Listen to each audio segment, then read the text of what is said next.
What two cheers at the same time. What did each of you say? Oh gosh. And what did you say? I was. Oh, I said we want the mixtape. oh, mixed well, I've got some terrible news for both of you. Folks, first of all, before I get started, I just want to thank you guys for having me here. Libertarian Party of Alaska, you guys have been fantastic. You have put together an incredible, professional, fun event. The weather here is amazing. The scenery here is amazing. I've never been to Alaska before, so I'm totally doing the tourist thing right now. I'm told this is the ugly time of year. I was told it was breakup season. I told my wife not to get any ideas. I'm sure I'm the first person to tell that joke, of course. But I just want to thank you guys for having me here. And I want you to give yourselves a round of applause for being a part of this, being a part of getting Libertarians elected here in Alaska. For those of you watching in the lower states, if you will, in the other states, you know, give yourselves a round of applause for being a part of this. And we're almost done. I am the final lap of getting this done. So give yourselves a round of applause. Now, you may be looking at the slide behind me and thinking, I wonder what Spike's going to talk about. So this is called How to Build a Culture of Winning. And before I start talking about that, I want to talk about what a culture of winning is. I have been in the business world. That's actually where I got my start for over 20 years now. Coming up on, gosh, I don't even want to say it. Almost 25 years now, that old. But coming up on 22, 23 years actually, that I have been involved in business. And the business that I was in web design, which if anyone who works in the B2B world, the business to business world, and works with a lot of startup companies, you realize that means you also become a de facto business consultant, because half the time someone's coming to you for services, they're still figuring out exactly how they're supposed to run or start their business in the first place, especially if they're coming to you for web design. So I have worked with, I don't even know how many startups and organizations that were failing. And I have a pretty good concept now of the types of things that are needed to be able to be successful in the business world, in the political world, just in general. And the biggest thing I have found is that before we can start talking about how to actually win, we have to look at the internal, in this case, the political culture of our party, and see what we're doing that lends itself towards winning and what lends itself towards losing. And we're not going to be perfect, but what we can do is lean into the things that lead to us to do more winning and try to shy away from the things that lead to us to do more, or we shy away from things that lead to us to do more losing. So without further ado, let's get into it about how to build a culture of winning. You're doing great, already. So let's start. Is there a way to make this go? You got it. Thank you. There we go. You may have to move that a few times. Yeah.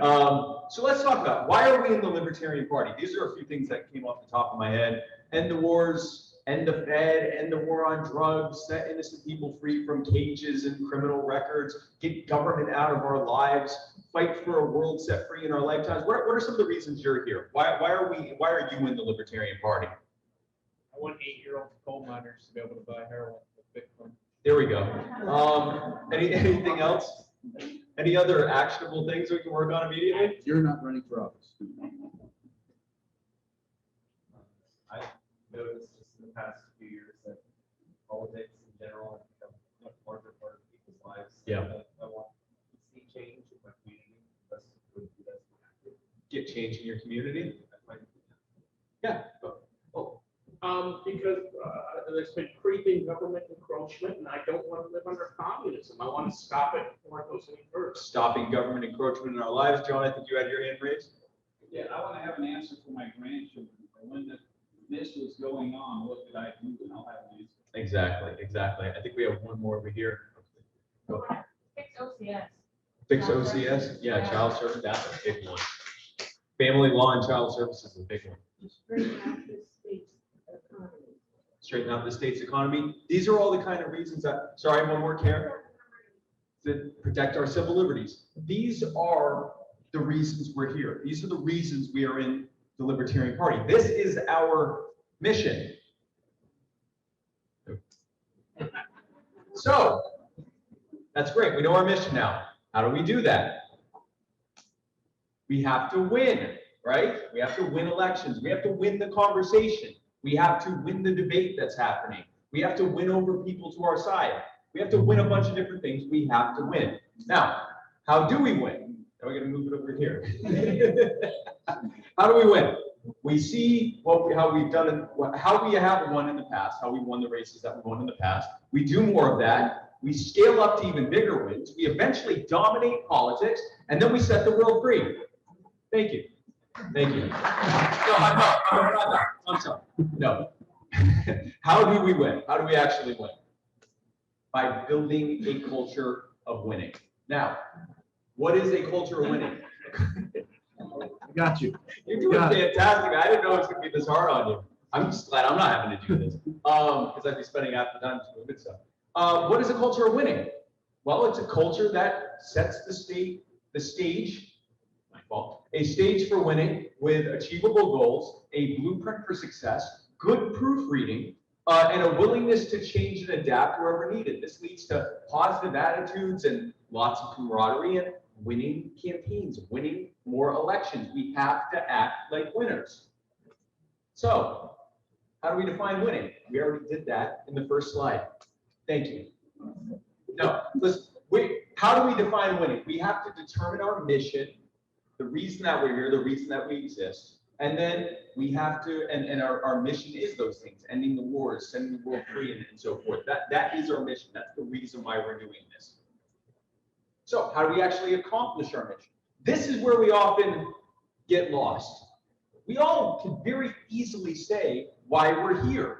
We have largely the same aspirational goals. We often talk about, oh, there's such division within the Libertarian Party. But if you actually have people write down the reasons that they're here, there's going to be a tremendous amount of overlap. There is not a lot of disagreement on what our actual goals are. It's that blueprint for how to get there that we often get caught up in. And that leads to some of the problems that we face because we end up attacking each other when we don't have a blueprint and we don't achieve a lot of our aspirational goals. So how do we do that? Well, we determine our goals.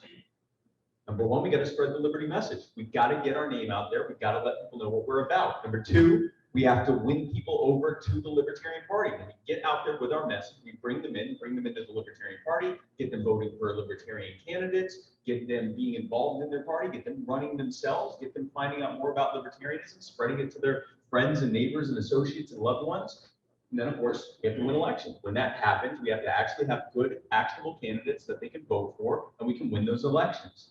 Now, once we've determined what our goals are, we have to determine the greatest barriers to accomplishing those goals. Why are the reasons that we haven't won? What are the reasons that people aren't voting for us? What are the reasons that we have difficulty getting our message out there? We'll talk more about determining the difference between the reasons that we don't have any control over and can't do much about, and the ones that we do have control over, and how to identify those and focus on winning those.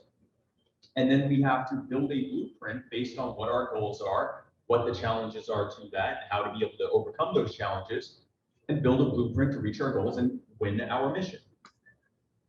Oh man, I don't even know. Oh, okay, good. Goal number one, as we said, spread the liberty message.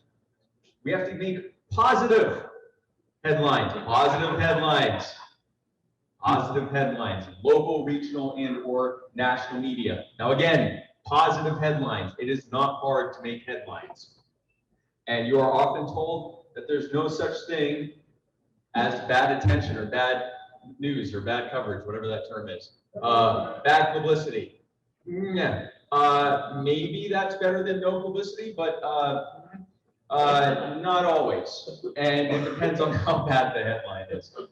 So I think that the kinds of headlines that you can make, especially if you're in a local race, and many other people have talked about that today, often local media is looking for stories. They're looking for something to cover. Local podcasts, local websites, local news aggregators, local news stations. They're looking for something to fill their 7 o'clock and 11 o'clock slots. If you give them something good to talk about, something compelling, or if you give them an opportunity, I know someone, I think you would talk about this, that give them an opportunity to have a dialogue or debate, then yeah, they're going to give you the attention. It's going to be a lot easier for you to be able to do this at the local level than it was at the national level, because there's not nearly as much of an agenda as much as we just need to have stories to tell people so we can fill our time slots and get advertisers. So the number two, once we get those headlines, once we get that attention, we have to give principled takes on the hot button issues that concern your voters, right? So your voters, and quite a few people have talked. I like that I'm at the end because I'm really just reiterating a lot of what's already been said.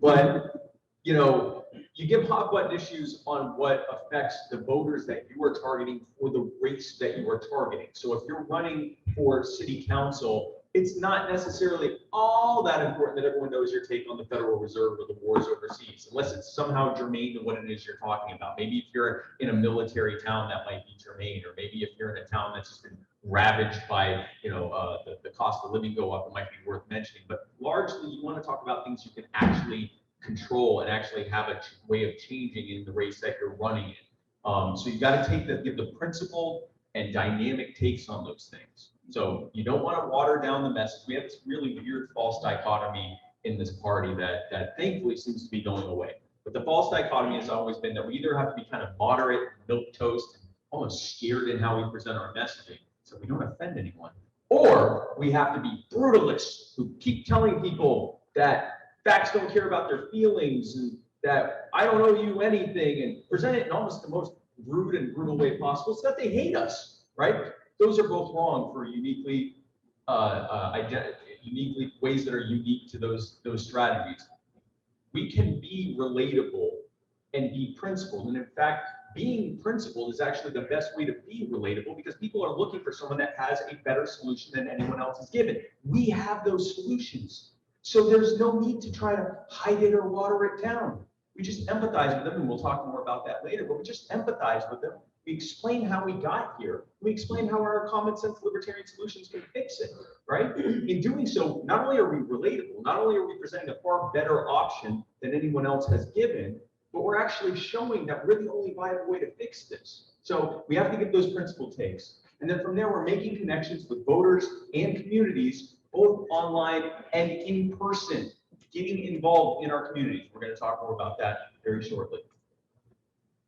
Goal number two, win people over to our side. So we're making connections with like-minded, libertarian and liberty-adjacent groups and movements, okay? Pro-gun rights groups, pro-civil liberties groups, pro-police accountability groups, anti-lockdown groups, I guarantee you that there's already a large anti-vaccine passport groups that are coming up around the country. I know what's going on in Los Angeles, where they're saying that they're not going to release the mandates there unless everyone achieves a certain level of vaccination, 70% of vaccination. So you're going to get punished if someone else doesn't take something. There's going to be a movement against that. They're not all going to realize they're libertarians yet. So you reach out to them and you tell them why we're against that, why we've always been against those types of things. Bring them into the liberty movement, right? Meet them where they are. We make connections with normie groups, okay? We often talk about reaching other libertarians. That's important. There are many libertarians out there that are gettable that we can bring in. But there's also a lot of other people that will ask you stuff like, yeah, but what about the roads? You have to just answer the question. We know the answer to the question about the roads. That's why we get all frustrated that how can this person still be asking this when I've known this for years? They don't know. So just answer it for them. Reach out to civic groups like, I don't know if Rotary Club's up here or, what's another one? The Optimists. What was that? Yeah, Kiwanis. I intentionally did. Kiwanis. There we go. Thank you, beautiful lady back there. Whatever your name is. You know, there are these groups that you can reach out to. They'd love to have a candidate for office come out and listen to what they have to say and go there and just listen to them. Go there and say, you know, I have my things that I want to run for, but I'm interested in hearing what you have to say.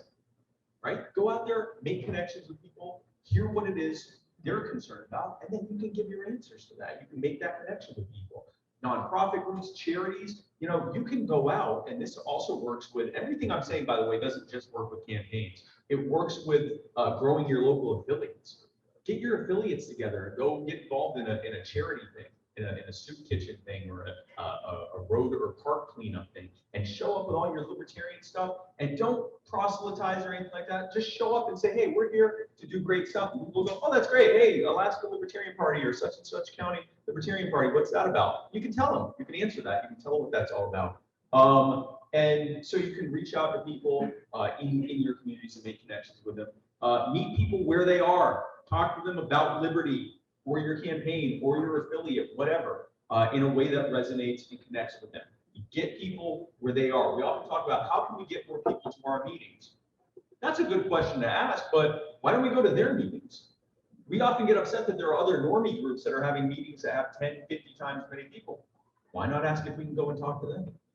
They're already doing all the work. We're leveraging everything they put together to put their groups together. Why don't we show up and talk to them about it? That's what we need anyway. So let's go and meet them where they are. And then number 3, win elections. Now, this is where the rubber meets the road. So we identify winnable races. We look, and we'll talk more about what winnable means, but we identify races that we look at the numbers, we look at what we're able to put into these races in terms of time and money and resources. We look at the candidates that are available. We say, this is a race we can win. This is a race that we actually have a shot at winning.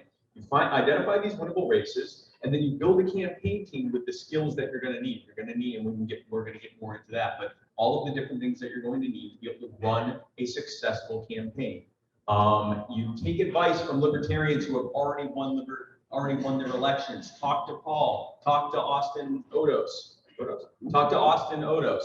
Talk to Kara Schultz. Talk to Kalish Morrow. Talk with Marshall Burt. Talk with anyone who has won their elections. I'm sure that they can put aside a little bit of time to talk to you about, or send you an email, or send you whatever, and talk to you about what they did. We have hundreds of people that we can talk to who either are currently elected or have been elected in the past. Talk to Jim Turney in Florida. Talk to these people that can tell you how they won their races and see how you can apply that to what you're running for. And then 3, once you've done that, you identify the 2 to 3 main issues that you're going to be running on that are local issues, that are things that you can actually affect.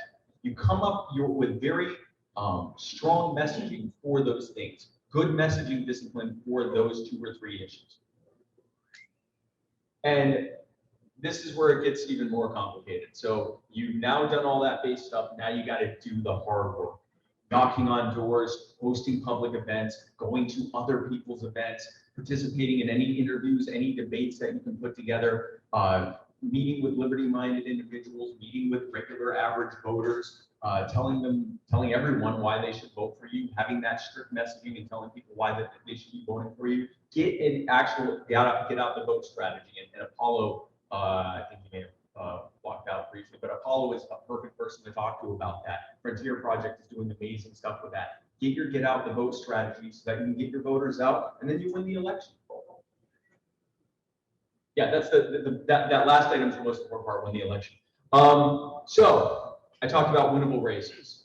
What is a winnable race, and what if there is a race that may not be winnable yet? So these are, the Libertarian Party has not yet won a federal or statewide race. So we've never won obviously a presidential race. We've never won a congressional race. We've never won a senatorial race. We've never won a gubernatorial race or secretary of state or anything like that. There are times we've gotten close. There are times we've done really well, but we haven't actually won those. Doesn't mean we shouldn't run for them. But what it does mean is that the goal in these races, at least for now, until we've reached a point and grown to the point where we can successfully contest these races, the goal in these races may be just to get the message out as much as possible. But, and here's the key part. Well, first of all, you have to say, when you start this race, you have to look soberly and honestly at the numbers, at the possibilities, and say to yourself, am I going to run this race with the main purpose of trying to win it? Is this something that looks like it's within the goals of our resources and our abilities to be able to win this race? Or is this race more of a tool to grow the party, change minds, use it as a bullhorn and a platform to get more people into the party? If it is the latter, actually, whatever it is, and whatever your odds are, and there's some people may disagree with me on this, whatever the polling looks like, whatever anything else, you should always run your race to win. You should always do it with the idea that when you're talking to people, the last thing that I ever want to hear you say to anyone is, well, I mean, I'm not going to win, but, or, well, if we could win, I would do this. Talk about what you will do if you get elected. And if someone says to you, hey, what are your chances of getting elected? You could say, well, first of all, you can say it's a lot better if you vote for me. But also, if someone says, hey, the Libertarian Party's never won this kind of a race, what do you have to say to that? You can say, well, I'm running to win. I know what the odds are, and I know that I'm not going to back down. Because the only alternative to continuing to fight and strive is just to shrug my shoulders and say, okay, I guess the Republicans are going to control everything and we're just going to keep getting raw. And I refuse to do that. And then pivot back to talking about why you're running, what the purposes of what your main 2-3 issues are, why libertarians are running across the country. Talk about why we want to win. Always focus on why we want to win and how we do win.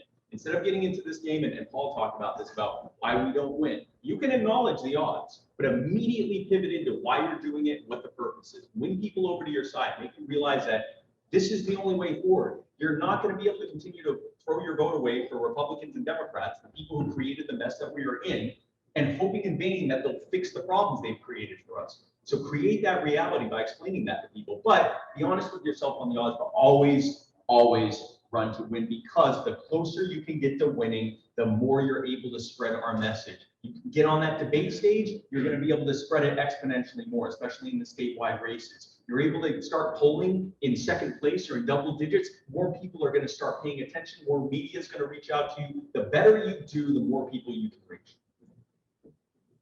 Wait a minute, a lot of these goals seem to have a lot of overlap, you may be saying to yourself. Well, yeah, that's the point of this entire slideshow. If you are spreading the message of liberty, then you're winning people over to our side. There's a much better chance you're going to win the elections. If you're winning more people to our side, you're spreading the message of liberty and you're more likely to be winning elections. And of course, if you're winning elections, then you've clearly been winning more people over to our side and spreading the message of liberty. That's just the reality of this thing. These are not mutually exclusive, separate items. They all feed into each other. Get involved in your community, look for winnable races, come up with a good strategy, come up with a good team, come up with good messaging, do the hard work, and you can win the election. That's the reality of this. If we want to win, we have to act like winners. And I'll add to that, it's not just acting like winners.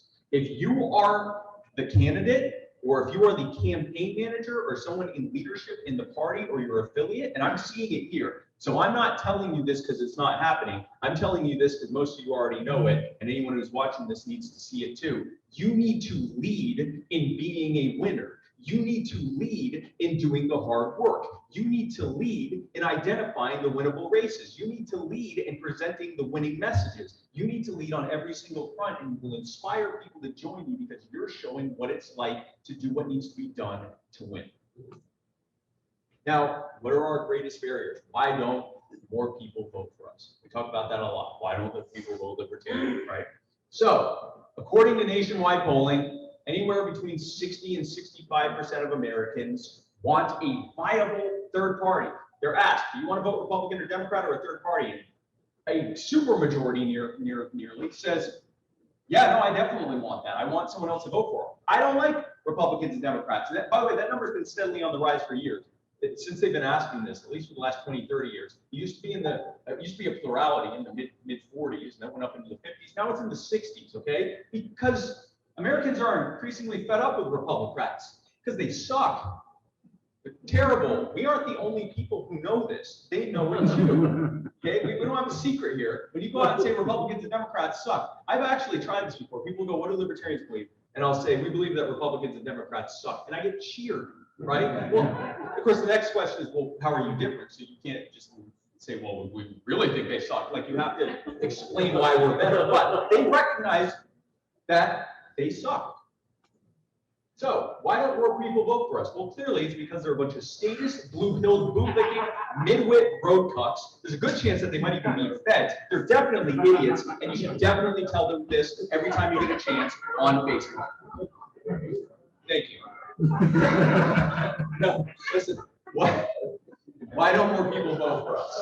Besides that aside, why don't more people vote for us? Well, let's be clear about something.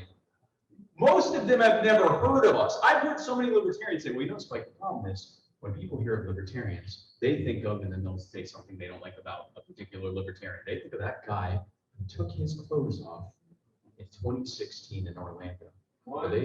That one time. That wasn't me.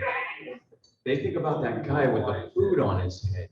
They think about that guy who took his shirt off during a podcast right after he got the nomination. Right? They think of this stuff, but here's the reality: like something like 70–80% of people have never heard of us. I went around to 35 states last year, something like close to 100 campaign stops, met tens of thousands of people across the country, and we intentionally, Joe and I both intentionally, marketed locally to normal normies, right? We knew the Libertarians were going to come out because we put that out in the Liberty circles, but then we put up flyers and stuff and say, come meet someone who's running for president or vice president, right? Depending on which one of us was there. And we have, I'd say in most of my events, at least half the people that showed up had no idea what a Libertarian was. And they'd come up to the mic and they go, what's a Libertarian? They had no idea what it was. I was actually endorsed on the spot at a police accountability protest in Columbus, Ohio. And the group that was there said on their live stream, we endorse Joe Jorgensen and Spike Cohen, and they named a few of the other people in Ohio that were running too, of the Libertarian Party.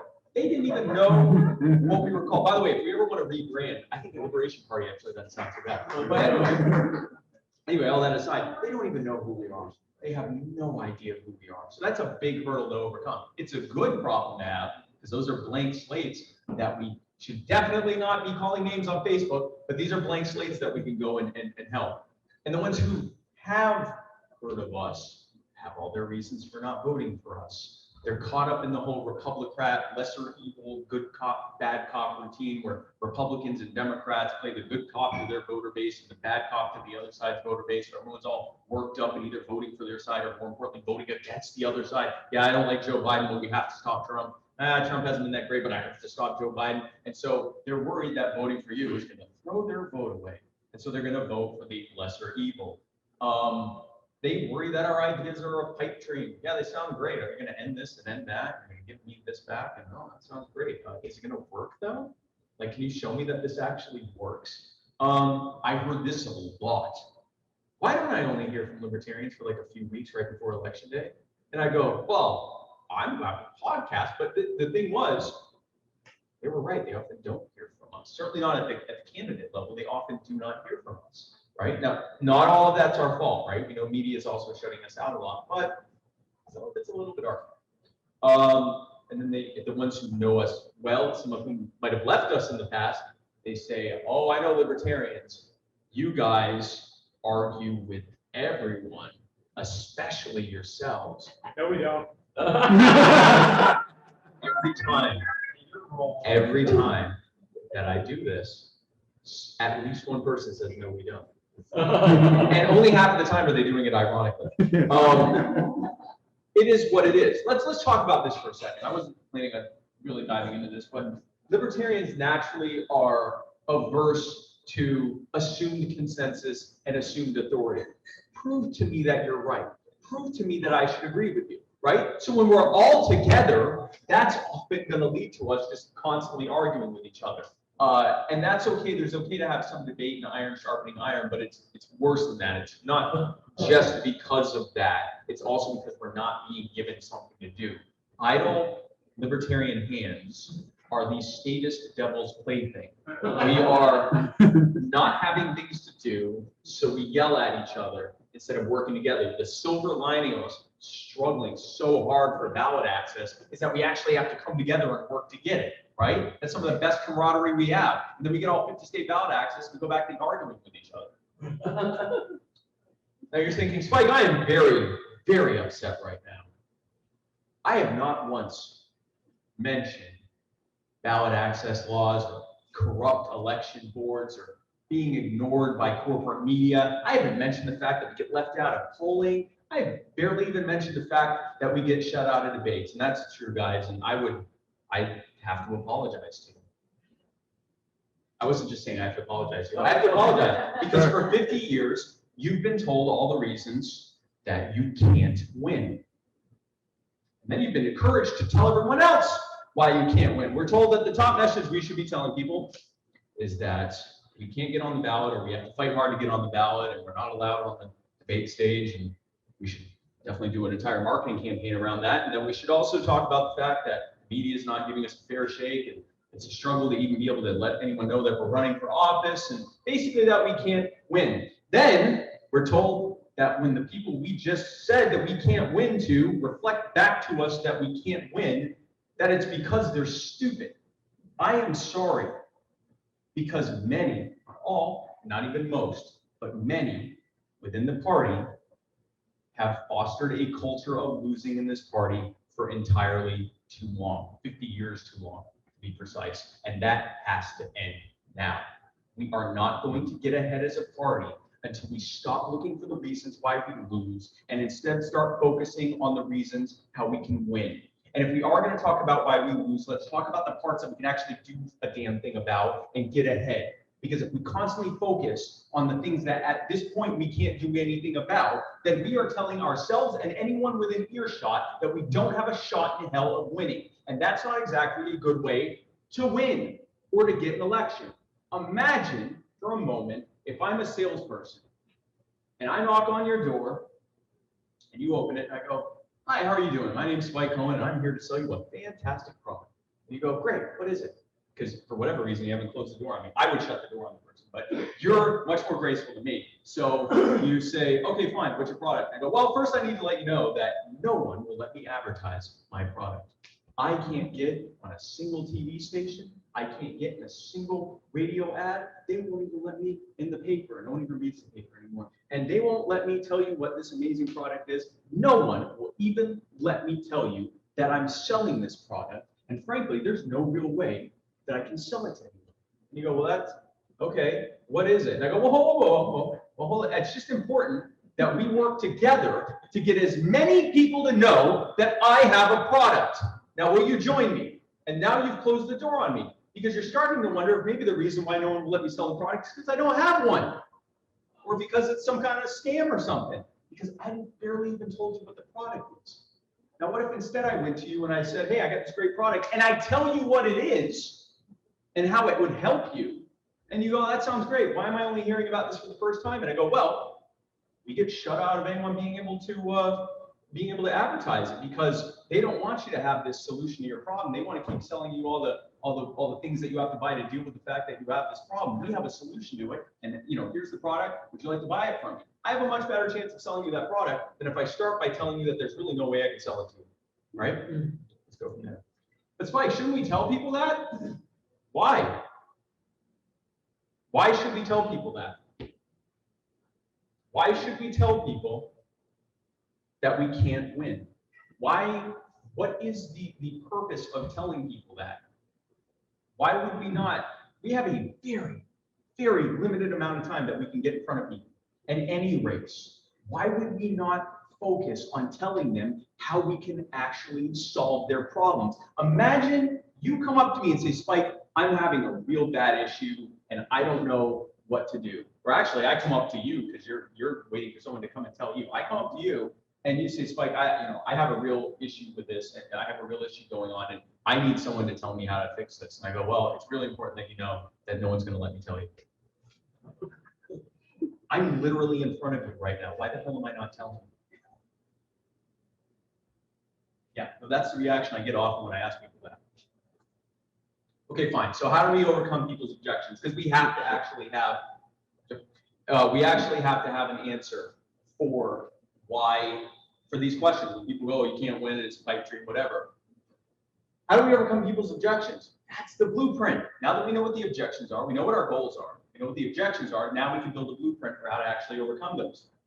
Again, get involved in our communities. I loved all the talk that's been happening before I come up here to talking about how people can get involved in the communities, how you can get and become integral in your community, how you can be more involved in showing up to city council meetings and county council meetings and putting forward things. Paul was talking about how one of your senators is reaching out to the party to get your take on their legislation for what is it, election reform? Yeah. Because you came out and said, "We're going to be public about what we think about this thing. And this is what we can be doing all over." So you get involved in the communities, both online and offline, so people know you exist and what you think about things long before anyone's running for anything, long before anyone's trying to get elected to anything. They already know what it is you think about things. Because now they can't say, "I don't hear from you often." Yeah, you do. You hear from us all the time, and we have the best ideas. And you don't even have to tell them that because they already know.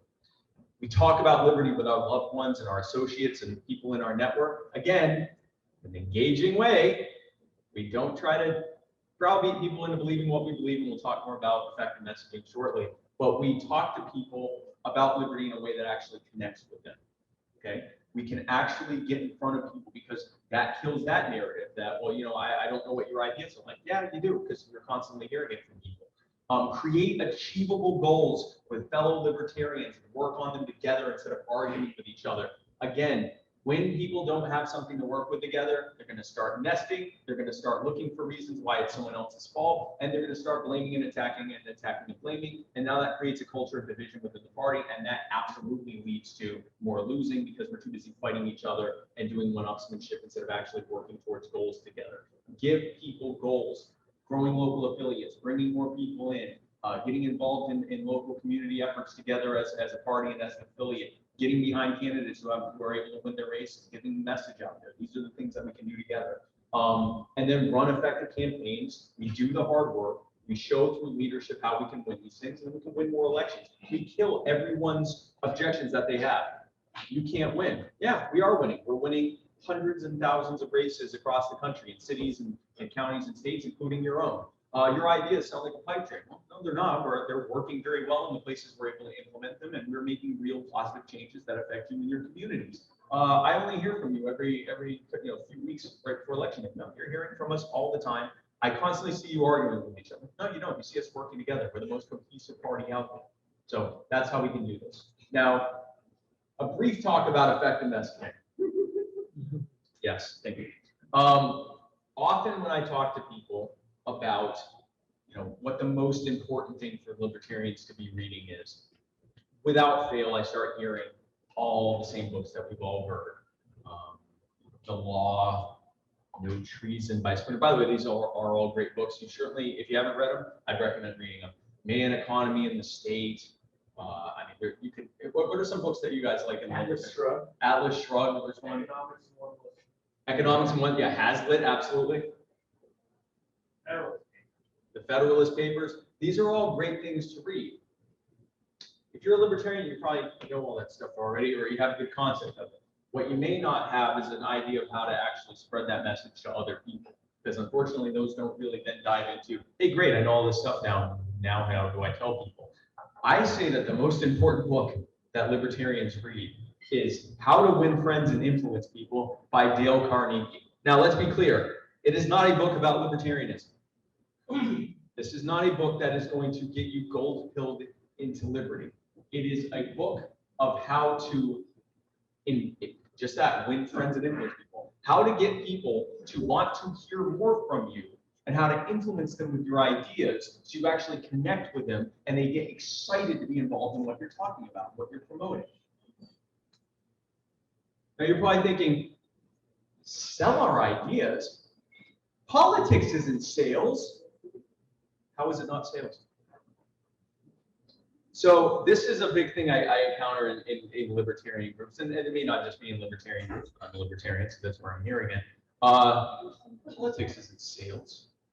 Politics is telling people our ideas and our values and getting them on board with it. Yeah, that's sales. We're not trying to sell a product, but here's what we are trying to do.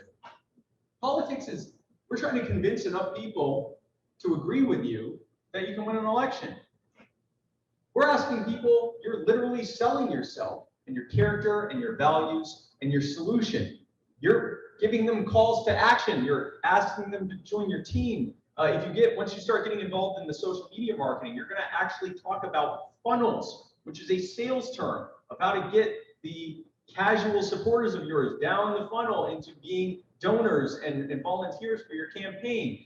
You are literally asking them to give your money in exchange for doing something.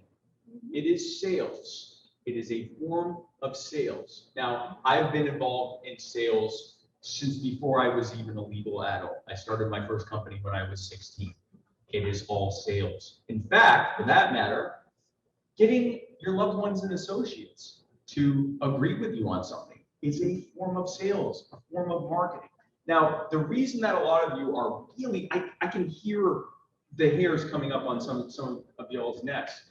The reason for that is because we associate sales with bad things. We associate sales with being unethical, with lying to people, with spinning things. Interestingly enough, that's what we associate politics with, because politics is sales. But so we associate this with bad things, because when we hear of a salesperson, I mean, one of the few professions that ranks almost as low as a politician is used car salespeople and realtors, because we associate them with lies and I say, I mean, I was a realtor. My parents, my family we have a family real estate company, and I'm saying this with all due love and respect. We get associated with bad stuff, right? Salespeople get associated with bad things because there are bad salespeople who do bad, unethical things to try to make a buck. I'm not telling you to be unethical. I'm not telling you to say things that aren't true. I'm not telling you to pander. I'm not telling you to water things down. I'm not telling you to use, shock marketing to scare people or instill fear in them. I'm not telling you to do anything like that. I'm telling you what ethical sales are. Ethical sales is simply presenting things in a way that connects with them, engages them, and gets them not only agreeable with what you're saying, but excited about it. That's what sales is. Whether you're trying to sell them a toaster, or you're trying to sell them on a political party, or you're trying to sell them on anything else, that's what ethical sales is. So let's dive into that. How do we effectively sell things? Okay, fine, it's sales, whatever. So how do I sell liberty, for lack of a better word? Well, before I get into details on this, there are 3 things I would encourage you to do. Number 1, there's a Facebook group. I'm only affiliated in it in that a good friend of mine is involved in it. This is not my Facebook page or anything like that. It's called Sell Liberty. It's relatively new. It's by a guy named Brent DeRitter, who's based out of North Carolina. Brent DeRitter, yes. Let's make a round of applause for Brent DeRitter. Brent DeRitter, if there is any single person that I trust can present the message of liberty as well as anyone in this party who is alive, it is Brent DeRitter. And it's not because he is a big brain mega genius on libertarian policy. He knows our ideas well, but he's not the greatest philosopher we have.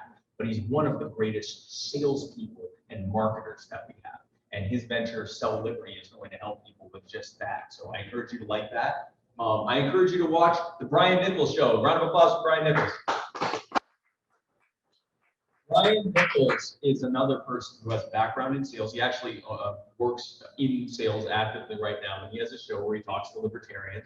Often he has conversations about selling our ideas, but even in the times when he's just talking about policy with people, he is doing it the way that you should talk. So focus on, listen to when he's talking. He's always presenting it in the way that is a good and effective way to present our ideas to everyone, not just in our own circles where we're already sold on our ideas. And again, read or listen to How to Win Friends and Influence People. If you're like me and you either don't have time or attention span to read a book, the audio book is available on multiple YouTube channels. There's no way not to be able to listen to or read this. It is readily accessible. I encourage you to take the time to do it. There's so many good things in there. And a lot of it will even apply to your day-to-day life, but it will certainly help you in just the general way to relate to people and bring people to the libertarian movement and to your campaign. So why do we have difficulty selling liberty as libertarians? Now, I am broadly speaking here. Okay, every person is an individual. I'm not saying every single person fits this T or this description. I'm speaking generally. Libertarians generally tend to be a little more cerebral than the average person. We tend to systemize things. We tend to look at something and instead of saying, wow, that's terrible. Can someone tell me how we can fix this? We look at it and go, wow, that's terrible. I wonder what's causing it. I wonder what systems led to that happening. What is the root cause behind this? And that's good. That's what leads us. That's why we're the first adopters to this, because we don't need someone to try to, reach us on an emotional level. We're just being driven to liberty because it makes the most sense because we've done the due diligence on it. Unfortunately, that's not how most people work. All people approach everything that all the ideas and situations that we encounter with a combination of intellect, intuition, and emotion. And all of us are different on not just from person to person, but subject to subject, even day to day. But we tend to be more on the intellect side, whereas most other people are more on the intuition and emotion side. How does this hit my gut initially? Which is actually, we're actually ahead on that. When we say our message the right way, people intuitively go, yeah, that makes sense. That often happens, but it's the emotion where we lose them. So, for example, I'm going to give an example of, well, I'll get into that very, very shortly on an example of often how we are not doing it the correct way. We have tended to become so wary of the world, right? I get it, guys. You're out here, you know what's going on, you know the tyranny that's going on, you know the people that are in power have no interest in helping us, and then you look at people around you, including people that you care about, and they're cheering these people on, and it doesn't, often you're telling them stuff and they go, yeah, no, whatever, but man, that Bernie Sanders or that Donald Trump or that AOC or whatever, and you just think, man, what a bunch of morons, right? You're just frustrated. You're frustrated, and so it makes it harder for you to be able to reach them. That's actually when your emotion comes into play. You're trying to tell them from an intellectual standpoint how we can get out of it, and they just won't listen, or they often will come back to you and say, no, but what about the roads?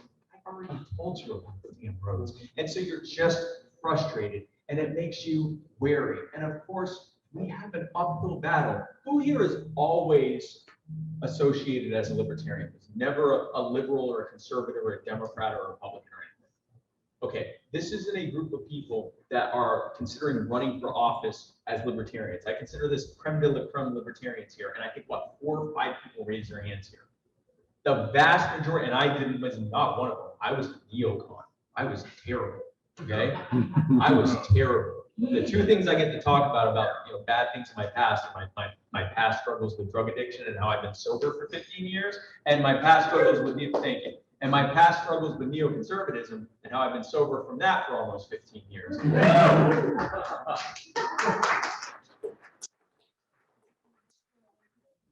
It was the drugs that made me a neocon. So, all that to say, we know what that conditioning is like, right? We know since little kids we're told, if this stranger is trying to talk to you, go find a stranger with a badge, they'll save you, right? We are told, listen to me because I said so. We're told, yeah, listen to this teacher or this person in authority because they exist and really because they're bigger than you. And that even follows us as we get older. Often when people, if I ask you to think in your mind's eye about someone in a position of power, we immediately start thinking of someone way above us. Even though if we actually met them in person, there's a good chance that they're like shorter than us. Maybe not me, but probably you. And these are people that are around our height. These aren't magical giant people, but since we were little kids, we've been conditioned with this nonsense. And we've been told that government is this inherently good thing, and we just got to put the right people in charge and have it care for us in the right possible ways. That's what both sides are saying. And it's all nonsense, and we know it. Most of us didn't always know that. We know what that conditioning is like, and we know that we have an uphill battle to be able to decondition. So, how do you sell something? I hope that I have convinced you, I hope that I've sold you on the idea that liberty, that politics is essentially a form of sales. Okay, so how do we sell something in that case? First, you have to sell them on you.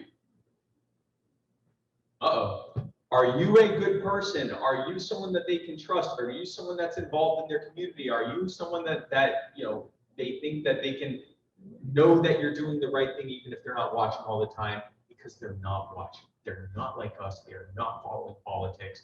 They try to stay out of it. They don't like it. So can they trust you? Do they know you? Do you care about them? Have you demonstrated? Have you shown them that you actually care about them? This is a tough one when you're intellectual, because we're trying to connect with people on ideas, and they're saying, this is how I feel about this subject.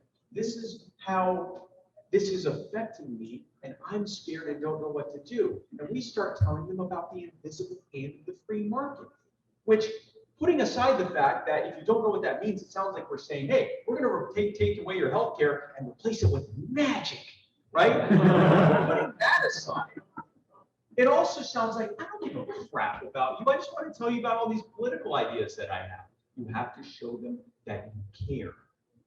Once you've done that, once people are like, oh, this person really is involved. This person is someone I think I can trust. Oh, they really do care about me. Then you can explain how we got here. Once you've empathized with them, you can show them how we got here. You could talk about the things, the policies and the missteps and the abuses and the corruption, all the stuff we like to talk about that led to these bad things happening.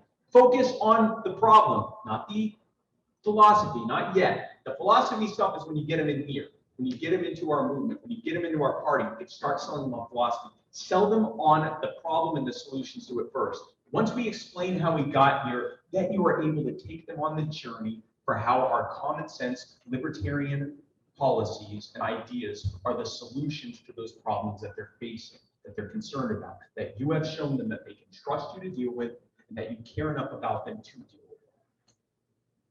So, number one, you sell them on you. You're going to get shocked that I'm saying this, but you need to get involved in your community, both online and offline. As I said, there is tremendous overlap on all of this. All of this is synergistic. People know that they can sell, that they can trust you, and that you care about them, and that you're in the community when you're there in the community, both online and offline, in person, online, everywhere. They see you. This person is running for office, and they care about me, and they're actually doing the right thing, and I can trust them. Volunteer for charitable activities. Come out with your whole campaign team. Any of the people that are in person, that are local. Go and get involved with stuff. Get involved in your community. Get involved in the things that they're doing. Show that you're helping. Just go to help. Show up with all your stuff. If anyone asks, you can tell them, but don't go there and say, yes, I'm here to help with your soup kitchen because I believe in voluntary human action, like Murray Rothbard and Ludwig von Mises said. No, just show up and do it. And if someone asks you, hey, what's the Libertarian Party? What's that about? Then you can tell them. Perfect in. But you're just there to help. Okay? Go to events hosted by other people. What a fantastic opportunity to reach dozens and hundreds of people and not even have to advertise them. Let them do all the heavy lifting. Just contact them and say, hey, I'm running for something. Would you like to hear what I have to say? Well, I'd love to hear what you have to say. I'd love to hear what your issues are so I can tell you what my take is on it and how I think we can solve that. What a great opportunity to leverage the hard work of others to be able to get in front of as many people as possible. And then be yourself and be relatable. We often think that we have to become this thing, this abstraction of ourselves, this beacon of leadership, this paragon of relatability. No, just be who you are and relate to people. The same way you relate to your everyday friends and loved ones and associates are the same way you're going to relate to everyone else, because people are just people. And there's nothing magical about them. You relate to them the same way you relate to anyone else. You have to show them you care. Now, it was devastating to discover that my favorite phrase in the sales world, which is, no one cares how much you know until they know how much you care, came from none other than the original neocon in U.S. politics. But it is what it is. Teddy Roosevelt said no one cares how much you know until they know how much you care. And it's true. No one is really going to buy into your ideas until they even know that you give a crap about them in the first place. Okay, great, you're smart. Okay, great, you have solutions. Do you care about me?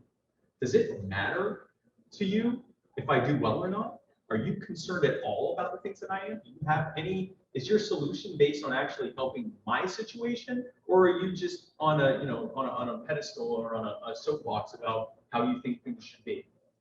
Here's how you do that. When you go to those different group meetings, when you meet with people where they are, ask them, go and ask if you can listen to their concerns. Then when you do that, answer their questions by empathizing with them and validating their concerns. In fact, better yet, ask them more questions. Here's a fun thing that happens, folks, when you empathize with people. When you go, and this isn't sales, when you're in sales and you call people or you meet with people or meet with leads or whatever, and you're talking with them and asking them questions, and then you ask more questions, you ask follow-up questions to demonstrate that you're actually listening. Two things are happening there. The first thing that's happening is you're identifying, in sales we call them pain points. You call them pain points in politics too. Pain points are basically the things they care about. You're hearing all their hot button stuff. What is it they're concerned about? So if they start talking to you about healthcare and you say, oh, healthcare, that's definitely an important thing. What does that mean to you? And then they start talking about the cost of healthcare, the availability of healthcare. They might talk about the fact that their kid has a chronic issue, or they have a chronic health issue. And those types of things. If you're asking me about healthcare, inevitably over some time, I'm going to mention the fact that I have multiple sclerosis. There are many things that are going to happen in that. You're going to find all these things, and now you know how to talk to them, right? Not in a manipulative way, but just you know what they're concerned about, so you can have a frank and relatable conversation with them. Here's the other thing that's happening. Their subconscious, their lizard brain is developing a rapport with you, whether they like it or not, because they're sitting there emoting and having this great catharsis of telling you all the things they're concerned about, and you're soaking it up and asking them more questions. So even if they're still wary of you, because everyone's going to be wary of politicians, in the back of their head, where they're not even consciously processing things, they're thinking, this is someone who trusts me, or someone that I can trust. This is someone that cares about me. This is someone that actually wants to find out more about me. There are people that spend hundreds of dollars an hour just to talk to someone, to have that catharsis, and to know that there's someone out there, even if it's their job to do that, and they get paid for it, to know what you're concerned about, and maybe they then give you some ideas, but at the very least, they're listening to you. So here's your opportunity to do that for them, not hours at a time, but here's your opportunity to do that for them. And while you're doing that, find out what people in your community actually care about. So once you've done that, once you've shown that you're someone they can trust, and someone that's in the community, and someone they would even consider voting for, and once you've shown them that you care about them, that you actually understand what their concerns are, and that you are legitimately interested in what they care about, now you can explain how we got here. Okay, we know that Republican policies created or worsened the problem that they asked you about, but they don't. That's why they asked you. So tell them. We have better solutions for the people that vote Democrat than the Democrats have. We have better solutions and ideas for the people who vote Republican than the Republicans have. We have better solutions for the people who are either on the fence or go back and forth, the purple voters, or the people who don't really even vote anymore, the people who are just holding their nose, don't even know what they're doing. We have answers, better answers for all of them than everyone else. So why in the heck are we arguing with them? Just empathize with them. Just reflect back that we understand where they're coming from. Then show them how we got here. Explain how we got here.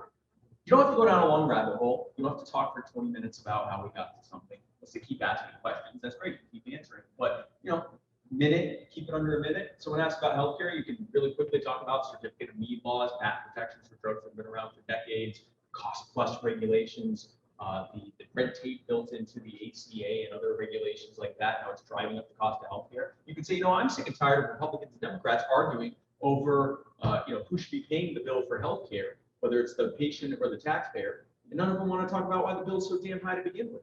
Uh-oh, that's something no one has ever told them before. And now you can take them, once you've done that, then you can take them on the journey. You've got their attention. They know that you care about them. They know that they have a reason to believe that you're someone they can trust and that, is someone that's worth listening to. Now you can explain it again, briefly explain, you don't have to go down the whole thing, but explain in a minute or two how our solutions will fix those problems, right? And it's honestly very easy often. We're like, yeah, we're going to end that stuff. You have to explain what ending it means, because ending it can often sound like we're going to take everything away from you. And so what you then focus on instead is ending things means, and this is how you start with the how we got here, all of these things, all these policies they put in place amount to them robbing you. They are robbing you of your power. They're robbing you of your freedom. They're robbing you of your ability to make decisions for yourself. And of course, they're robbing you of your money and your opportunities. And they're doing it so they can pad the pockets of the people who put them in office, the cronies, multi-billionaires, corporatists, the bureaucrats that put them in office. And so when we're saying end it, instead what we're saying is we're going to take all that power and freedom and money back. We're going to give it back to you and put it back in your hands where it always damn well belongs. And we're going to allow you to work within your communities to be able to fix these problems, just like Paul was talking about with education. They took it from you and they made a mess, and we're going to give it back to you so you can fix it. Instead of we're going to neglect you by ending everything, it's we're going to give it back to you so you can thrive because you know better than they do. And that's how you take them on that journey. So we have better ideas than people. Our ideas intuitively make sense.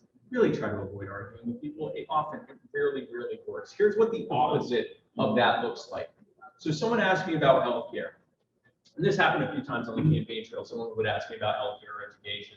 And they would say, what are you going to give me so that I can afford education? I'm really worried about, or healthcare. I'm really worried about the cost of healthcare. It keeps going up, keeps going up. You know, with COVID right now, I'm worried I'm going to end up in an emergency room. And even if I survive it, you know, or when I survive it, I'm going to have tens or hundreds of thousands of dollars in debt. We don't have insurance. We can't afford it. And, you know, we're going to lose everything. We're going to go bankrupt over this. And, you know, I might be out of work for weeks. What am I going to do? You know, I think healthcare is a human right. You know, there are all these other rich countries and they're able to give people free healthcare. Why can't we do that?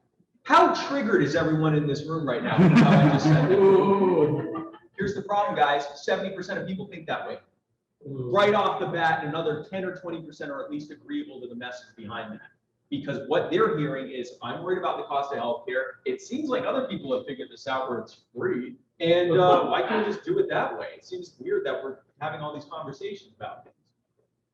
Now, we can either call them a bunch of statists, cuck, boot, pill, rope, whatever, or we can then beat them up. We can say, I'm not going to give you anything for healthcare. I don't owe you anything for healthcare. What do you think I am, an ATM? Oh, maybe you think I'm a slave, right? You're owed the product of my labor. Sounds like you would have fit real well in the antebellum period. And then you walk away because you just won that argument, right? You just showed them the logic, the most ultimate logical response to that wasn't even remotely emotional, right, guys? And they're just blown away by it. They went, my God, that's the most logical thing I ever heard. No one owes me the product of their labor. What was I thinking? I'm a libertarian now. No, what they heard is, I don't care about you. I'd rather argue with you about ideas like, and of course, we heard healthcare is a human right. So we're going to argue about natural rights and negative rights and positive rights all day long. How dare they not have read at least Nozick, if not Rothbard, before having this damn conversation in the first place? And instead, they're not thinking, what a great conversation. They're thinking, this person does not care about me. They'd rather argue with me. They think that I'm a slave because I want to be able to afford healthcare. Yeah, no, I don't agree with anything this person says. In fact, if I hear them say something that I think I might agree with, I need to rethink whether I agree with that or not, because this person sounds like a real scumbag and I don't want to have anything to do with it. Like, you won the argument, right? I've been married long enough to an absolute goddess to know that you can be right or you can win. So don't argue with your wife. Here's another big part of this. You're not going to win everyone over immediately. I would love to show you. There are videos on my YouTube of me having these conversations with people, and they come in and they go, I believe this and that. And I say some things and they go, oh my God, that's so brilliant. I'm a libertarian. That can happen. Okay? That's rare. That doesn't happen usually. If for no other reason than most people tend to be like, no, I already said I believe this. You're attacking something I believe, which I think kind of means you're attacking me as a person. So people inherently, even in the nicest of conversations, will typically walk away telling you that they believe a certain thing, even if they might not. You might have already gotten it, but they're not going to admit to it. And a lot of times you haven't gotten it yet. I mean, who here, you weren't a libertarian the first time someone said liberty stuff to you. It might have taken a while. It might have taken several years of beating your head up against the wall, arguing with people that you dig down who were right. And you just kept on going with it because you're stubborn Jim. Hypothetically, of course. That's fine that you don't win them over, because if you do it the right way, you're planting seeds. It's really much more important when you're having these conversations with people, whether it's in a campaign setting or in just an everyday life setting or in an outreach setting, whatever. It's much better that you get your ideas into a nice conversation where you agree and empathize with their concerns, where if they say that they think the best way to deal with school shootings is gun control, you tell them why you believe they're wrong, but you also recognize what a great thing, that it's, we both are against school shootings. We're both against mass shootings. We're both against gun violence. I agree with you that that's bad. You're 100% right that, violence is bad. Gun violence and all other forms of violence are bad. Murder is bad. We don't think murder is good.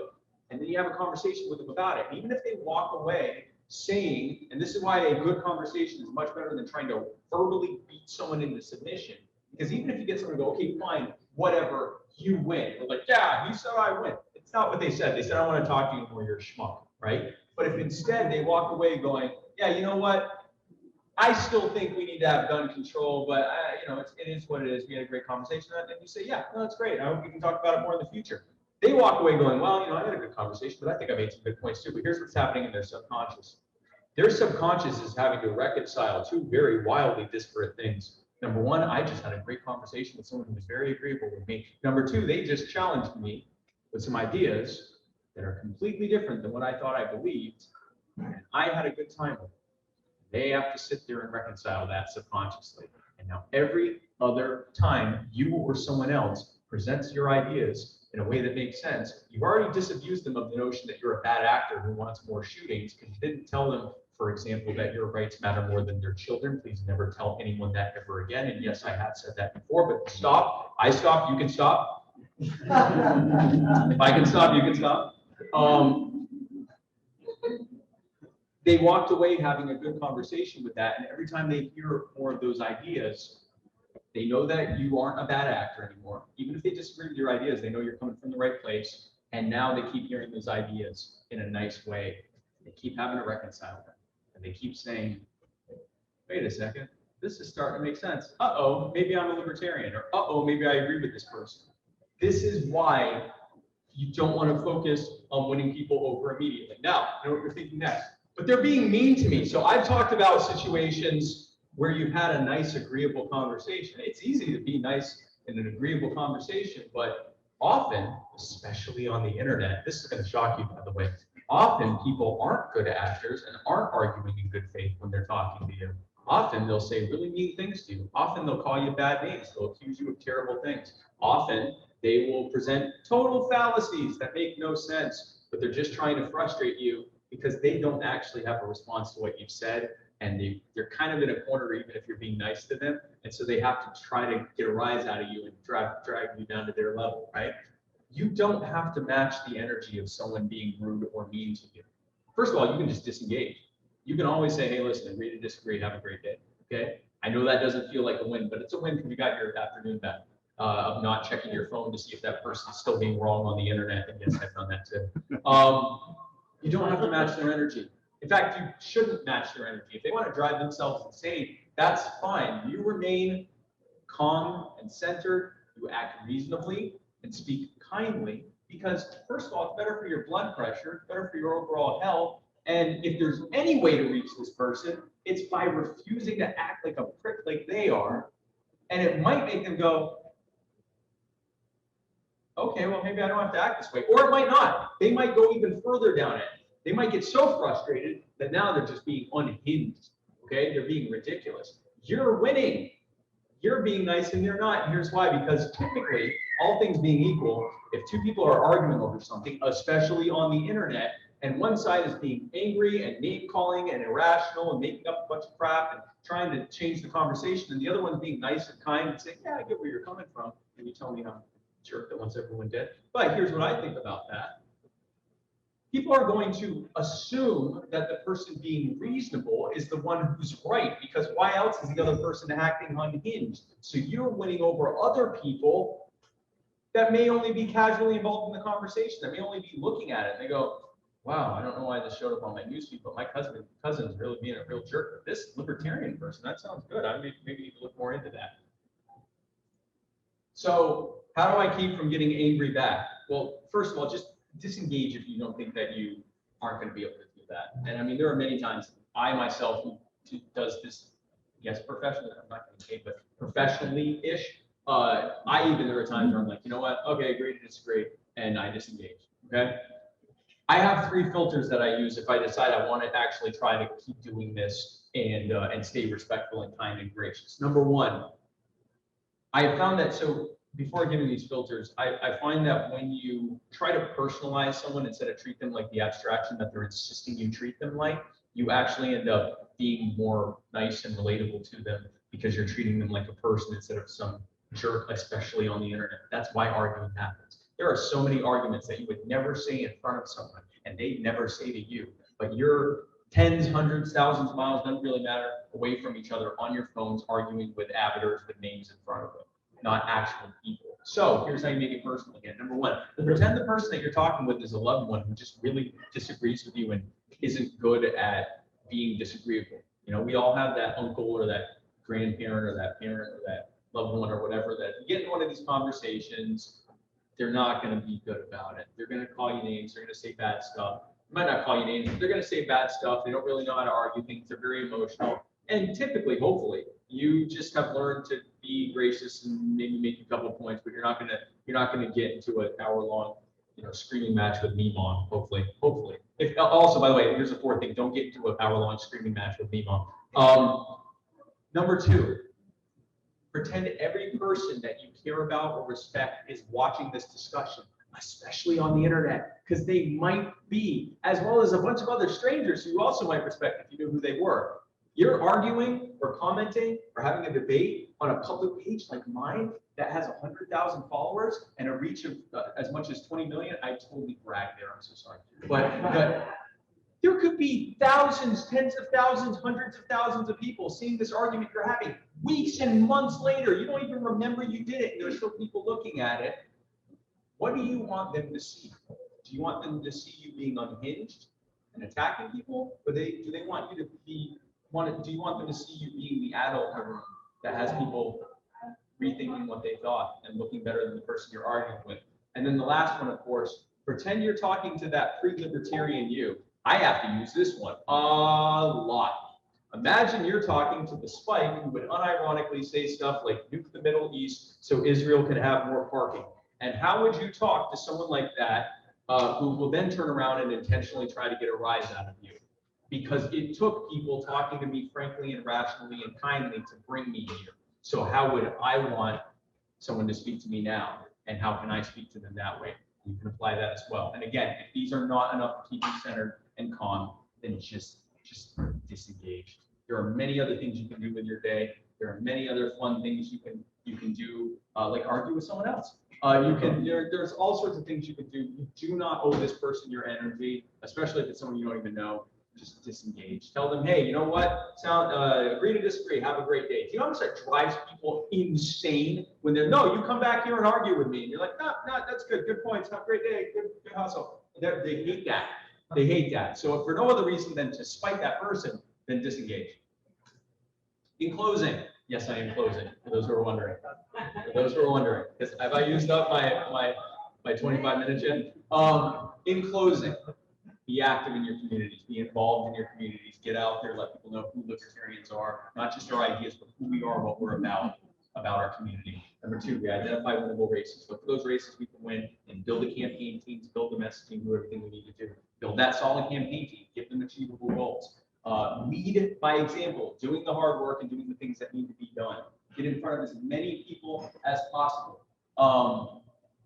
ALP Chair John Watts is speaking before, lead by example, doing the hard work, get in front of as many people as possible, empathize with them, explain how we got there, take them on the journey of how our solutions can solve these problems, overcome their objections by showing that we actually deserve their vote, because we have to show them that. And then when we act like winners and when we lead like winners, we will win.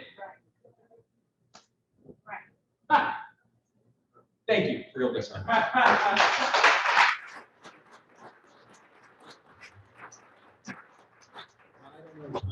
we have time for any questions, or do we got to wrap up? Or The event's not rushing us, so as long as you're willing to take questions, we'll take some. Listen, I traveled like 48,000 miles, so I'm happy to answer some questions. If anyone has any questions, I'd be happy to hear them. Yeah, go ahead. Just like big fan. Thank you. So I get the not getting angry thing. You're obviously right. Let's say you screw that up. I do get angry. Sorry, go ahead. You screw that up, you know, how do you move on from there? You know, let's say you got heated and you said something in a conversation, either in person or online, and you realize you're like, okay, this is going now. You're on the road down. How do you recover? So do you mean in the midst of it or after the fact? Or after the fact, okay. You know, either way. So I'll answer both actually. In the midst of it, you can just stop. I've actually, in times when I was getting heated, I would say, you know what? I took what you said the wrong way. That's fair enough. Here's my thought about that. Like, I'm okay with, you know, and it's kind of a similar thing after the fact. Here's a tough one. This might be the toughest thing I'm about to tell anyone in this whole thing. it's not bad to apologize. And you can even reach out and say, you know, I still feel strongly about this. I still disagree with you, but I didn't act in the way that I feel like I should. That's not reflecting who I think I should be. And you didn't deserve to be talked to like that. And I'm sorry that I did that. And from there, and if they then go, oh, well, yeah, that's just the way, you go, hey, you know what? That's fine. I agree to disagree, right? Like, don't then do it again. But I'm someone that I have learned, again, being married, that, yeah, apologies can be golden sometimes, right, sweetie? I didn't hear you. I said, I'm sorry. Oh, one. Okay, so yeah, see, look, she's smiling, look, she likes it. And I'm sorry, you actually had your hand raised, so you're. I'm in the unique position of having been on the receiving end. Of what? The receiving end instead of high up in the bureaucracy. Okay. I'm on the receiving end. I've talked to people on buses. I've talked to people where I live. I relate to them. Okay. Because I've been told this. Okay. I've been through the situations. Yeah. So I relate to them. So if we think about it, there's a lot I can. Absolutely. No, and that's good. That's what you have to do. You have to relate to people. You have to have those conversations. And it's a great way to do it because there are so many people. Most people are so up to their neck. In fact, most of the people here, most of us, I'm not just saying those people out there, I'm talking all people, including us, because we're also people. It's not people and libertarians, it's people, including libertarians. We're up to our neck in bills and hassles and struggles, some of which is caused by government, some of which is just life. It is what it is. We're worried about making ends meet. We're worried about being able to maybe try to, I don't know, grow some kind of financial legacy for the future. We're worried about being able to keep a job or get a better job. We're worried about student debt, mortgages, car loans. We're worried about, you know, if our Social Security is going to be there when we retire. We're worried about our pension. We're worried about our kids. We're worried about our grandkids. We're worried about all sorts of different things. And a lot of people who are not more politically attuned, they're not even worried about politics. They know it's a problem and they know it's something that affects them, but that's why a Bernie Sanders works well, because he shows up, or a Donald Trump works well. They show up and they say, oh, you know, the problem is all these terrible people over here. We're going to fix it by taking from them and giving it back to you. By the way, that should be our argument. Because a lot of people, when I say that, they go, oh, that sounds populist. Yeah, no, it is. When the problem is that a very small handful of people have imposed themselves on a much larger group of people, that message of what the problem is and how to fix it is going to be inherently populist in nature. Now, we aren't populist in that we are proposing trade protectionism or, you know, immigration restrictions or wars or any of the bad things that populists often push for. But the reality is the problem is that the elites, the swamp, the deep state, the cronies, whatever you want to call them, have robbed you. And the answer is to take it back. But take it back doesn't mean create a tax structure that you still have to pay for and take even more from you and give you back the crumbs of what they just robbed from you. We mean actually take it back. Stop robbing you, stop taking your freedoms, stop robbing your civil liberties, stop making your life difficult, give it back to you, take the power out of their hands, decentralize the power so it's back in your hands and the hands of your communities, and you live better. That is a populist argument, but it's with an actual libertarian solution that will actually work. My question was, when you're discussing politics with somebody, say you know, it's a decent conversation, say you can put a position where they're not changing their viewpoint, but you don't necessarily know how to counter them. What would you do rather than, you know, pull the whole agree to disagree thing, but you're leaving that conversation kind of off? So, you know, I think it depends, and this is a thing where I tell people, you know, when you're getting into an argument, do you want to have this argument? Because we can decide what we want to talk about or not. Before I decided to run for vice president, long before I decided I wanted to run for vice president, I wanted to make sure I had a good answer for almost everything that was political that, you know, that would be, at least on the national level. Someone will ask me, you know, what do you think about our local, you know, SB such and such? And I'm like, if I knew what it was, I might be able to give you a take on it, but I don't know your community well enough. I'll defer to someone here who knows. But when it's, the bigger macro issues, there's not really anything I don't feel comfortable discussing. Now, with that said, if that's not the position you're in, if you're seeing that it's a healthcare, and I'm using this as an example, let's say healthcare is not your forte, you don't have the best arguments, you may intuitively know what the problem is government and the solution is freedom, but you may not know the specifics to be able to accurately be able to talk about it. So don't. And when you talk about that, you can say, well, broadly speaking, I just think that the people that are in charge have made a mess of it, and I think we could fix it by taking it back. And if they start asking these questions, you can say, hey, listen, I'm not an expert in this, and I'm fine with agreeing to disagree, but that's just my overarching thing. And I'm actually going to look into it so we can have more of a discussion. I was talking with someone yesterday about something, and I forget what it was, and they asked me, well, why are you against this? And I said, well, I'm not sure I'm against it, but it's certainly something more to think about, and I can certainly find out more about it. I'm fine with admitting that there may not be something that I know, and that I can find out more about it. If that's more helpful than to start, but do not argue something that you don't know very well, because that it will be easy for you to get caught up in something. They may not even know it well either, but they start lying, and you don't know they're lying.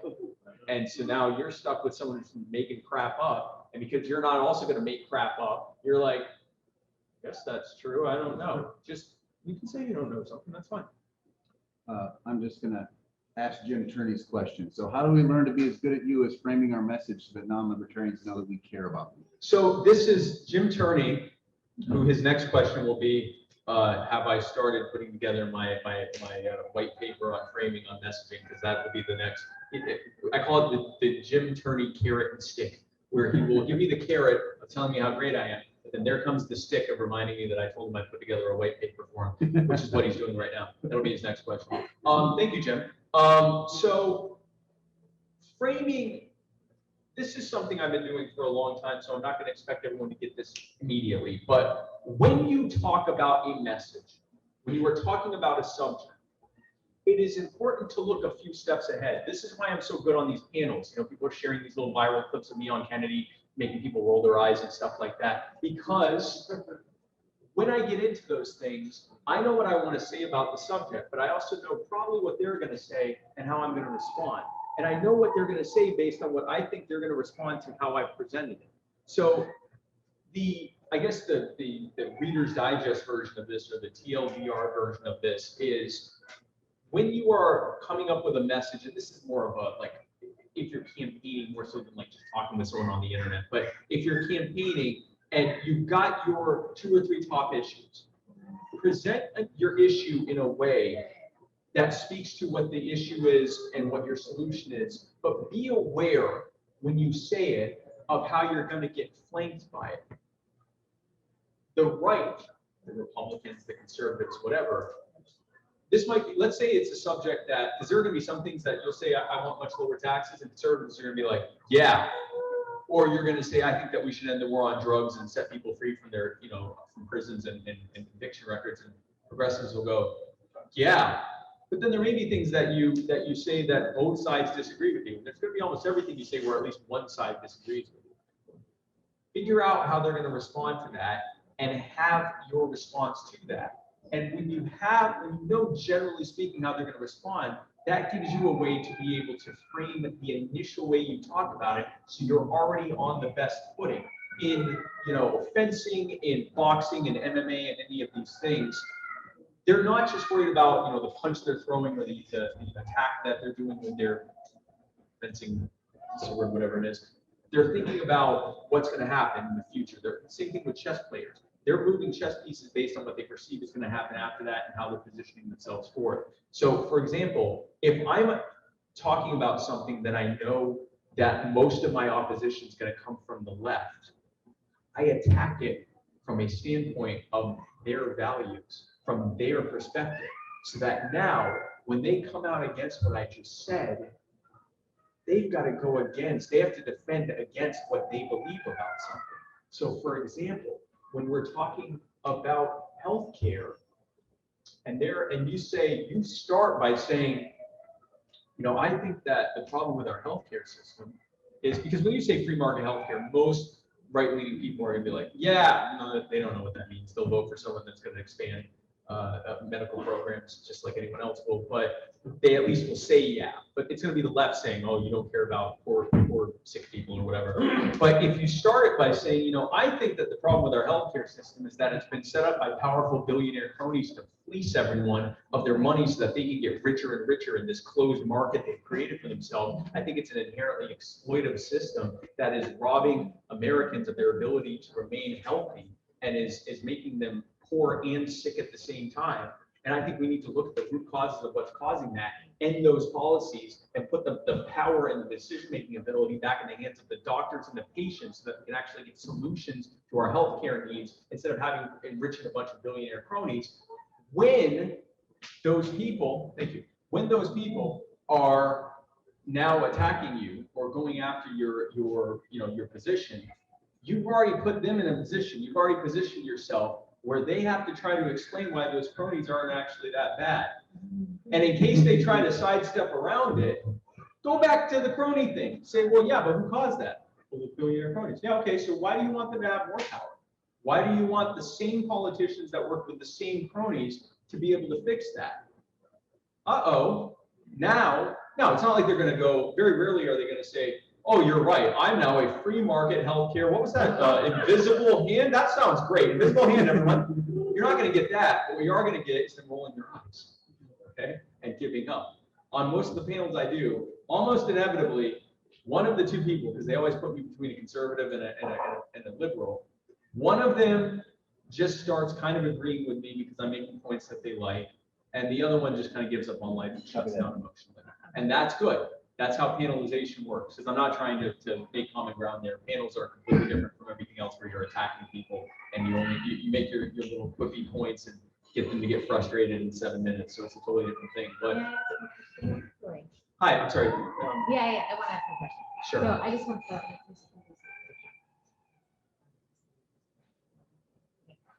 so I just wanted the mic for a minute. I'm Tasha Cohen, I'm his wife. Sorry, everybody. So hi, everyone. This is actually something that I've been going to each of the conventions and just bringing up. And I don't know how many of you are delegates. I don't know how many of you are actually registered party members. But I assume that because you're here that you are, or that you know someone who is. And the thing that I've been asking for, and lovely Jim Turney, and I've had a great conversation about this, but I just wanted to speak to everybody about possibly moving forward in getting the nomination date moved up, meaning earlier within the year or late the year before. So for 2024, either early 2024 or late 2023. I will leave it up to you guys, party, to decide. But as the wife of the candidate, it's exhausting. It is incredibly laborious and very, very taxing. And I think that for the party to be able to get out there and get in front of the media and get in front of as many people and get their message out, the best way to do that is to start earlier. The other two parties pretty much know who their candidate is, you know, well before their election day. But they also get national media. They also get billions of tax dollars. You know, like if you really think about and donations, they get tons of money. So for this party to be successful, I feel that it would be better if we moved that date up. And the best way that I've heard when I brought this up before is by saying that you would speak to someone who's on your bylaw committee. It's bylaws that you would want to speak to. I don't know if it's something that will move for 2024, but at least for 2028 and moving forward, because Spike had gone to the primaries back in 2020 in New Hampshire, and he was able to speak to Andrew Yang and Buttigieg. What's Buttigieg's first name? Pete. Thank you, Pete Buttigieg. He was able to speak to them and be able to kind of get one-on-one and ask them a question. And because of the fact that they're not able to go and be on the stage and be on the debate stage, it's an opportunity to be able to speak to some of the front runners and see what their answer to a question is. And then for Spike to give his response of what a libertarian perspective of the very same question. And to be able to put it out there and share it and make it, you know, known, because at least we have some power within the masses of being on Facebook. So that's something that I asked. I don't know exactly what venues it needs to follow, but I do just plead to you from campaign spouse, the spouse of someone who campaigned, but also just for the actual candidates themselves, for them to be able to truly have a great chance, and also for their health, for their family, and for you guys, for that message to get out there, more people to get it. I would love for the nomination date to be moved up. So I thank you for letting me speak. Thank you.